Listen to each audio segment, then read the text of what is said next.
This is the Louie T Network.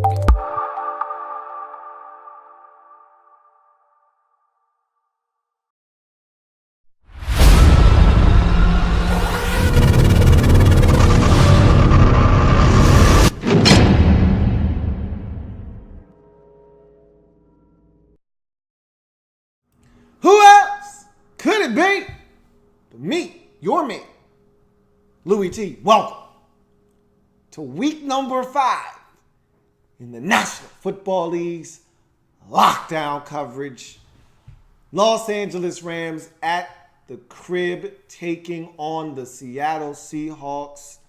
NFC West family business. If these two teams said they ain't did it, then they ain't did it. But if they did, well, that's family business. And you know how the family do it. Boy, this was some big family business early in the season. Rams getting off to a hot start, 3-1, looking like the real deal after a big-time road victory versus the Dallas Cowboys that got them to 3-1. Meanwhile, the Seattle Seahawks up and down to start this young NFL season at 2-2. Big win at home versus Indy in blowout fashion gives them a little bit of confidence heading on the road in a big matchup for first place. If they're going to win this division, it's a two-team race in the NFC West. The 49ers and the Cardinals of no consequence in this division. These are the two teams that you have to worry about in this division. And if you're going to win this division, if you are Los Angeles, you must beat Seattle, a team that you've had a ton of success versus over the last 4 years. If you are the Seattle Seahawks, likewise, you must beat this Rams football team. A loss here, to me, would be more detrimental to the Seahawks than the Rams. In terms of this division, if the Seahawks were to lose this game, the Rams would not only be up in this division at 4-1, having beaten each team in this division, aside from Arizona, who they haven't played yet, in this division, 2-0 in this division. Not only would they be up in this division, but they would be up and they would have a win over the only other team that to me is competitive in this division with them in the Seattle Seahawks head-to-head. And I'll tell you what else that would have done. It would have given this Rams team an abundance of confidence, the likes of which I don't think the Seahawks would have been able to wrestle away from them, barring injury, the remainder of the season. They win this game, and they tell themselves, we're going to win this division. No one in this division is better than us. You lose this game, and the doubt starts to creep in your mind because you're saying, this division belongs to Seattle until otherwise notified. And if they come into our house and beat us, we're still going to have to find a way to get around the Seahawks to get this division. And I don't know if the Seahawks are ready to give it up, but the Rams would know for sure, hey, we're going to really have to fight these dudes tooth and nail if we want this division. And so this was a big one.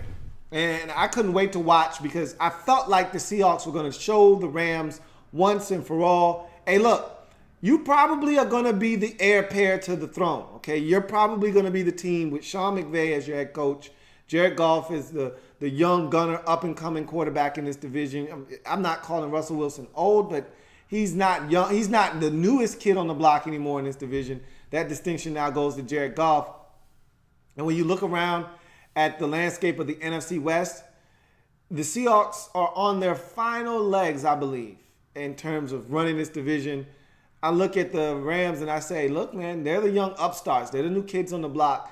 And at some point, they're going to come over and take over the territory. They're going to be like, look, man, you old. You held down the block for a long time, but it's time for the young kids to get out here and run things, man.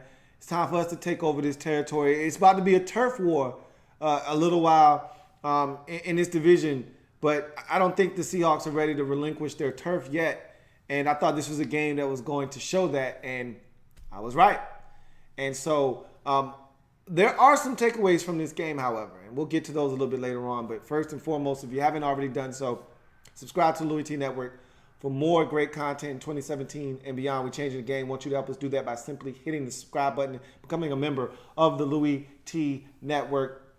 Got a number of social media platforms that you can enlist in by simply going to the description down below and clicking on the links, whether it's Instagram, Twitter, Facebook, you name it, I'm there. Also, you can donate to the Louie T Network via PayPal, among other ways, which will be available to you in the very near future. But this is the lone way right now via PayPal. Simply just go down into the description. That link is there as well. Click on it. It will take you right where you need to go to be able to donate to the Louie T Network. With that being said, let's jump into this breakdown.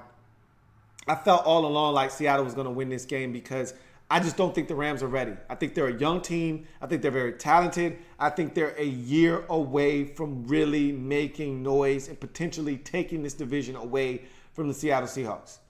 And I just didn't think they were ready. And this game screamed, we're not ready. Give the Seahawks credit for creating turnovers, forcing the issue, and making a young team have to make plays, and they weren't able to do that. However, this game kind of screamed to me, the Rams aren't as far away as I think. I thought they were a year away. I still think they're a year away from winning this division, but I think it's going to be a lot tougher on Seattle to win this division. Watching what transpired in this game, the Seahawks created 5 turnovers. 5 turnovers and only won the game by 6. That is somewhat alarming, but it also speaks to the Seahawks' grittiness and their ability to go on the road in what was a big game and find a way to win. They still have that in them. I thought that they did. I thought that they would, and they went out and got it done. Let's talk about the Seahawks in this game first, and we'll start with the offense. They weren't able to run the football effectively in this game, which and it was going to be interesting to see how this team would function without Chris Carson, because he had been the lead back for most of the year. Very impressed with him in camp. Very impressed with him in the preseason. The injuries allowed him the opportunity, and he took full advantage, and he was the guy. And the more and more he ran, the more and more they gave him touches, the more and more I became confident that this guy was legit. I was more and more impressed with him every week that I saw him, and I think the Seahawks were more and more impressed with him the more they saw him, and it was very unfortunate that he sustained the injury that he did last week that ended his season. So now that meant that Thomas Rawls was going to have to step up. Eddie Lacy was going to have to step up. And those guys really didn't do much of anything in this game. So that's a little alarming. We'll see. Again, this Rams defense, no slouch. I thought they could run the football against the Rams better than they did. I've seen teams take advantage of this Rams defense this year. I thought the Seahawks may be able to do a little something on the ground. Not much, but a little something. They did practically nothing on the ground in this game. So then you're leaving everything in the lap of Russell Wilson, and we know this offensive line is not great, even though they weren't terrible in this game. They're not great. We know that the skill positions for the Seahawks, it's okay, but it doesn't scare anyone. And with Doug Baldwin being a little banged up, you knew he wasn't going to be as effective as you would like him to be. Jimmy Graham had a solid game. He stepped up, made some plays, but again, it was nothing eye-popping from the offense here. Really, this was one of those games where the Seattle Seahawks offensively looked like they were trying more so not to lose the game rather than to go out and win the game. And that is somewhat alarming to me because, again, they're going to need to score more points. I don't think the defense is the type of defense that's going to be able to shut teams down like they were in the past. Like, to me, this is an aberration. I think they took advantage of a young Rams team that hadn't been in a game of this magnitude in quite some time and weren't able to rise to the level of competition that was necessary for them to get this win. The Rams simply wilted under the pressure of a big game situation. They needed to make plays in this game, and they didn't make them. And they gave the Seahawks every opportunity to win this game, and that's what they did. But I don't think this is a Seahawks defense that can do this week in and week out. We saw them hold down Green Bay, which was impressive, but it was week 1. Yeah, I mean, you kind of throw the first couple of weeks out of the window because, you know, the defense is ahead of the offenses early in the regular season. I look at this Seahawks offense as a work in progress. They struggled early in the season to score points. Then they scored 27, I believe, against Tennessee, but some of that came in garbage time, so you kind of dismissed some of that. But the following week against Indianapolis at home, they had an outburst in the second half of that game and ended up scoring, 45 or 46 points, something to that effect. And so that was impressive. That was great. It was against Indy, so keep it in its proper perspective. But it was good to see this team score points. To come out into this game, and again, it's family business, so, I don't want to dramatize what I saw because, again, it's family business. These Rams-Seahawks games are generally low scoring in nature. Last year, this same game was 9-3, a Rams win, okay? These teams do this. And when Seattle gets in the division, they really find it hard to score. Remember, last year, they tied the Cardinals 7-7 in one game. Early in this season, they played the 49ers to a 12-9 game in which they were able to come away with the victory. This is not new to them struggling in the division to score. That being said, with all the turnovers forced, with all the opportunities in this game, for them to only come away with 16 points, little disheartening. I'm not going to lie to you. And Russell Wilson threw a costly pick that took a scoring opportunity off the scoreboard. That's something you don't want to see from him. A little bit of pressure, off balance, throwing across the field, essentially all the way to the outer portion of the field with really nothing on that throw, off your back foot. You're asking for trouble. He should know better than that. Just somewhat disappointed by the offensive performance here. However, the defense, totally different story. Let's get to them because that's where this game was won. This Seattle Seahawks defense made plays. It wasn't always pretty. The opening drive of the game, the Rams move it down the field. They get into scoring range. Todd Gurley scores what looks like a touchdown on the opening possession to give the Rams an early lead. It is reviewed and it is overturned. He fumbles at the 1-yard line. Earl Thomas with a hell of a play to knock the football away before Gurley's able to extend it over the goal line. It goes into the end zone, out of the end zone for a touchback. And so the Seahawks dodged a bullet there, and that was an omen and a sign of things to come in this game as to how they would find a way to win, creating numerous turnovers. That was one of 3 fumbles in this game, 2 caused by the defense, 1 by the special teams with Tavon Austin muffing a punt. That was huge in this game as it led to Seahawks points. Then you had 2 interceptions of Jared Goff, some big ones.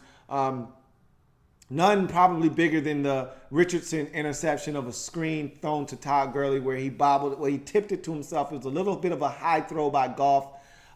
Gurley tries to gain control of it by tipping it to himself, and in comes out of nowhere Sheldon Richardson. And I've been waiting for him to make an impact play with this Seahawks team.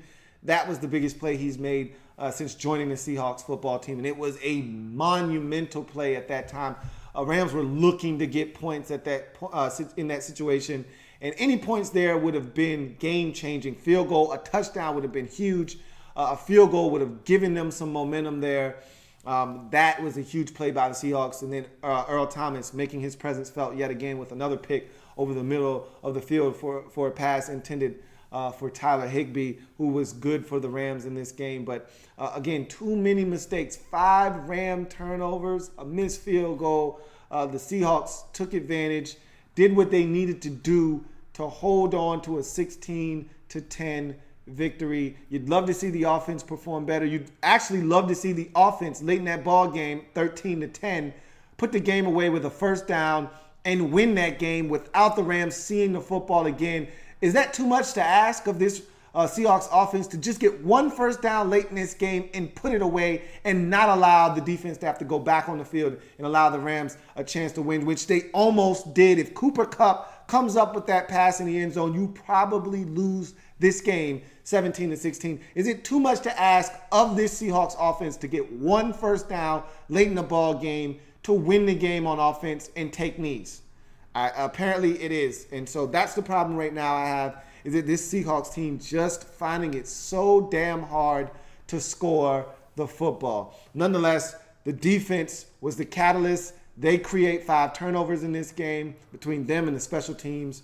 and they helped this Seahawks team come away with a 16-10 victory on the road against a game Rams team that just simply couldn't get out of their own way in this game. You go to the Rams side of things, and you got to start with the offense. It was just a train wreck from the beginning. After driving the football the length of the field and getting into scoring position and what seemed to be the first points of the game for either team, Todd Gurley is stripped of the football, and that turns into a touchback, and that's huge. That, like I said, was a sign of things to come in terms of the turnovers that would be flowing from this Rams football team throughout the course of this game. You can't turn it over 5 times. I thought Gurley didn't get enough touches on the ground in this game. Tavon Austin had a big run for a touchdown, but he fumbled twice in this game, lost one of those fumbles. That led to Seattle Seahawks points. You can't make the type of mistakes you made in this game. This was a big game, and I felt like the pressure of this game got to this young Rams football team with all the mistakes. Goff with the 2 interceptions, that one on the screen. You can't throw the screen that high. That's back-breaking. To throw that interception over the middle right to Earl Thomas, that hurts. You were driving again. Looked like you were going to have another point-scoring opportunity there. Can't have that happen. You look at the fumbles in this game. Those are back-breaking as well. Again, Tavon Austin has to be more secure with the football. He's had a problem this year coughing the football up. That punt that he muffed was huge because the Seahawks were struggling to score in their own right. And if I'm not mistaken, after that fumble came their lone touchdown of the day. If I'm not mistaken, they may have settled for a field goal, but I believe they were able to get on the board with a touchdown after his fumble. And those are the types of mistakes that are going to come back to haunt you in this league against good teams. You can't afford to make those types of mistakes. They made them in this game. They paid for them in this game. Got to be better. Young Jeezy had been outstanding this year. Hadn't missed a kick, if I'm not mistaken. Misses a 50-yard field goal in this game. That was huge because later on in the game, instead of you needing a touchdown, you would have only needed a field goal to tie, a touchdown to win. Those are the types of situations that come back to haunt you. Again, a young team not being able to take advantage of field position, not being able to take advantage of having these long drives and coming away with something. There's something to be said about coming away with points after a lengthy drive. The Rams put together a number of lengthy drives and had nothing to show for them at the end because of costly turnovers. And that's how you lose football games. You're not gonna have 5 turnovers in many games and still win. That's just not how this league is set up. You turn the football over, you are supposed to lose. And even though they turned it over 5 times, to only lose by 6 tells me that this team is not that far off. They're just not that far off. Yeah, I know they know how to play the Seahawks. Yeah, I know they have their number and they know how to get to Russell Wilson and make him uncomfortable. Yeah, I know they know how to play this Seahawks team. But the fact of the matter is, they should have been blown out of this game with 5 turnovers, and they weren't. And it's because this team offensively can move the football. They can control the pace of the game. I would have loved to have seen Todd Gurley get more touches. 14 rushes is not enough for Todd Gurley. And I don't think he touched it enough in the passing game either for a guy that was dominating early in this young season through the air and the ground. I didn't think he touched it nearly enough in this game. And so that's something that they need to revisit the next time these two teams meet is Todd Gurley needs to be fed the football more. I know he fumbled. I know he tipped the one pass that ended up in an interception. He needs to touch the football more. That being said, offensively, with all of the nonsense that went on, all the turnovers, all the mistakes, the missed field goal, you still had a shot with the football late in this game. And if Jared Goff can connect with Cooper Kupp in the end zone, you win this game.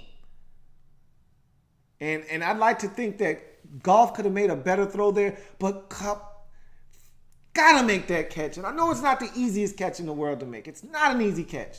Goff could have put that ball on the money. He just missed him. But I expect Cooper Kupp to make that catch. Damn it, man. But in any event, you go to the defense, and for all of the mistakes the offense made in this game, the special teams put you in a bad spot with the muff punt. For all of the mistakes made in this game, Wow. This defense gave this team a shot. They put the clamps down on this Seahawks offense after the Jared Goff fumble that led to Seahawks points. This defense, they buckled down. And I don't remember if it was the Jared Goff fumble or the Tavon Austin muffed punt that led to the lone touchdown of the game. One of those turnovers, one of those fumbles led to the only touchdown of the game for the Seahawks. Either way, those two fumbles put you in bad spots as a defense. Yet you were able to somehow, some way, get a stop.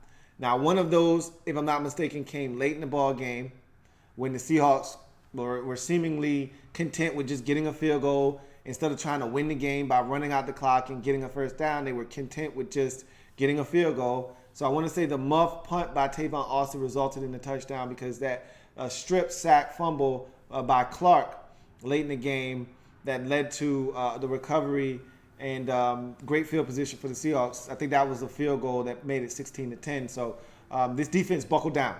Gave you opportunity after opportunity. Cody Davis with the interception as the Seahawks tried to get cute with the little razzle-dazzle double pass. And great play by this defense to be aware and Cody Davis to make the play, to pick it off. You get another pick by John Johnson, your rookie out of Boston College, making a great pick. I would have loved to have seen him take that the distance. You got to make a touchdown right there. You got to make a house call. You can't let Russell Wilson get you right there. And I know Russell Wilson's probably faster than John Johnson, but damn it, man. You'd have loved to have seen John Johnson take that the distance because you knew you weren't going to score a touchdown after that, and you did not. So would have loved to have seen, or you might have scored a touchdown after that. It might have been your lone touchdown of the day after that John Johnson pick. But in any event, that was a huge play. I want to say you got a touchdown after the Cody Davis interception, not the John Johnson interception. But either way, you took points off the scoreboard there, and that was a huge play. This defense, I thought, was phenomenal all day long. Despite all the turnovers, despite all the sudden change of possessions in this game because of all the turnovers by this Rams football team, this defense came out and gave them a shot, kept the Seahawks out of the end zone for the most part, for the majority of the day. They gave up a touchdown in the first half, didn't give up another touchdown the rest of the game, much like the Seahawks in this game. 10 points were scored by both teams in the first half. On the Seahawks side of things, they were able to muster 2 field goals in the second half to win this game. Meanwhile, the Rams simply weren't able to score anything in the second half, and it was due to those turnovers. They were in scoring range a number of times. You miss a field goal, and you miss opportunities to score by turning it over, and I thought the defense gave you a shot. With all the mistakes, the defense gave you a chance with the football, down 6, with a chance to win, and you weren't able to get it done. So this defense gave you a chance, and that's all you can ask for in this league, and it just wasn't enough. Special teams was a huge detriment to the Rams in this game. And if you're going to win against tough teams, you're going to have to win 2 out of the 3 phases of the game. You could argue that the Rams were better offensively than the Seahawks in this game, sans for the turnovers. So you could arguably give them the offensive side of things. But the defense dominated for Seattle in terms of turnovers and creating those turnovers. And the special teams for the Rams let them down in this game. And that's where this game really was won. Tavon Austin muffed punt, and you miss a field goal. And that really was the difference in the game. You have some scoring opportunities. You don't take advantage. You muff a punt that leads directly to Seahawks points, and boom. You find yourself in a situation where you lose by 6, and you left some points out there on the scoreboard and gave away some points with all your turnovers. So, again, can't make these types of mistakes and expect to be the good team. One that has run this division for what seems like the last 5 years or so. You want to take the throne from them. You want to take the crown and the mantle. You have to find a way to play cleaner football, and this was not clean football by any stretch of the imagination by this young Rams football team, as they don't get it done 16-10 at home versus Seattle. Big win for the Seahawks. They needed this one bad, and now they go to 3-2 in a first-place tie with these same Rams. And by virtue of this tiebreaker, because of this win, they actually are your leaders in the clubhouse in the NFC West at this time. But again, there's a lot of football left to be played. Not impressed with the Seahawks offensively. Defense stepped up in a major way in this game. Rams' biggest takeaway from this game is that you can play with this Seahawks team, but you got to eliminate the mistakes. In the 2 games you've lost this season, you've made mistakes. They've come back to haunt you, and that's why you've lost those football games. Cut down on the mistakes, and this Rams team right now is a dangerous football team despite this loss. Let's get to any comments that may be out there.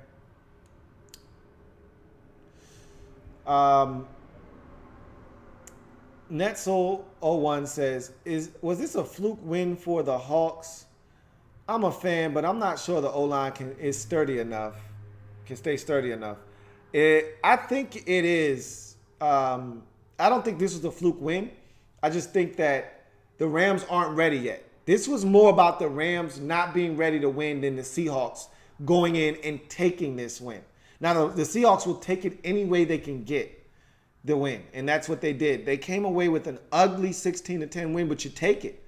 And no one's apologizing for the way this thing looks. You just find a way to get it and you move on. The problem here, though, with this one is that you can't play the way that they played offensively in this game and expect to win a ton of games. It's just not sustainable. You're not going to win a ton of games this year scoring 16 points. And you're not going to play the 49ers every week. You're not going to play a Rams team that's going to turn over 5 times. You're not going to play Indianapolis every week. You're going to have to find a way to beat the better teams in the league, and you have to do it by scoring more than 16 points. And that's been the problem for this Seahawks team this year. And, yeah, the offensive line isn't, something that it's going to be a problem all year long. George Font isn't coming back at left tackle. You're going to have to make it work with young guys all around. And that's what happens when you don't invest in the offensive line the way that you should have over the last few years. You're stuck with a bunch of guys at a number of different positions that you may not be comfortable with them playing, but you don't have a choice. So now you've got to make the best of a situation that, frankly, isn't going to get much better than what it is. And so you're just hoping over time guys get comfortable because you got young guys playing in multiple positions. You just hope over time this line is able to stay healthy, 1, because you can't afford many more injuries along that offensive line. 2, they start to gel where they are. And 3, they just get better and more cohesive as a unit playing where they're playing. But right now, it's a mess because you've got guys scrambled and jumbled all over the place along that offensive line. And you're just looking for some continuity. This offense is going to have to be better in order for this Seahawks team to have any shot of making any noise this season, period. And that starts in the NFC West division itself. If you're able to be better offensively, and it starts up front with that offensive line, it starts with Russell Wilson making plays. If you're able to be better up front, this team is going to be dangerous, as they always are, because they play defense and they give themselves a chance. But again, you're going to have weeks where you're not going to be able to score 16 and win like you did, like Tennessee. Where you're going to have to find a way to score some points because the defense doesn't have their A game that day. Or against Green Bay, where you're like, okay, defense playing well, but we still need to score 20 points to win, and you weren't able to do that in week 1. So you're going to have to find ways to score more points. Right now, that offense isn't in sync. It's not in rhythm. And you're going to have to figure out ways to get the football into playmakers' hands. I don't think they do a good enough job in Seattle right now of doing that. I think they need to do a better job of getting guys the football out in space. Tyler Lockett and P. Rich are guys that can run. And if you get them the football in space, they can make plays.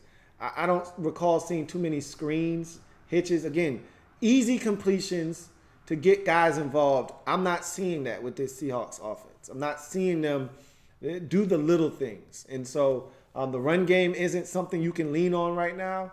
So the short passing game needs to be an extension of the run game until you can figure out what the identity of this offense has no identity. Now that Chris Carson is injured, you have no identity offensively, because what this team wants to be is a physical, pounded, downhill, running football team like they were with Marshawn Lynch when he was here. That's not what this team is right now. They don't know what they are offensively, and until they establish what they are, they're going to have to find ways to score points. And right now, they're not getting it done. So we'll see what happens moving forward. But they got the win. And like I said, that's the most important thing. Find a way to win. That's what they did. And that was impressive as they get it done 16-10. Wasn't pretty, but it was gritty. And most importantly, it was a dub for the Seattle Seahawks as they get to 3-2 on the season with another win in the division. Now running their record in the division to 2-0. Rams dropped this one, and they dropped to 1-1 in the division. More importantly, 3-2 overall. A real big opportunity to distance themselves from everyone in the division, with Arizona getting trounced in Philly, with the 49ers being horrible, and this Seahawks team coming to town. They could have had a 2-game lead on the entire division, and instead now they find themselves tied atop the NFC West with a game lost in the division to the team that they're going to ultimately have to go through to win this division. With a home loss especially, that makes it even more tough on this Rams team moving forward. That's going to do it for your man Louie T here on Lockdown Coverage. If it happens in the National Football League, whether big or small, we cover it all here on the Louie T Network. Got plenty more Lockdown coverage to come your way. Stay tuned all day long as Lockdown Coverage is going to be breaking down week number 5 in the National Football League. I'm your man Louie T, signing off. I'll see you later. Have a good one.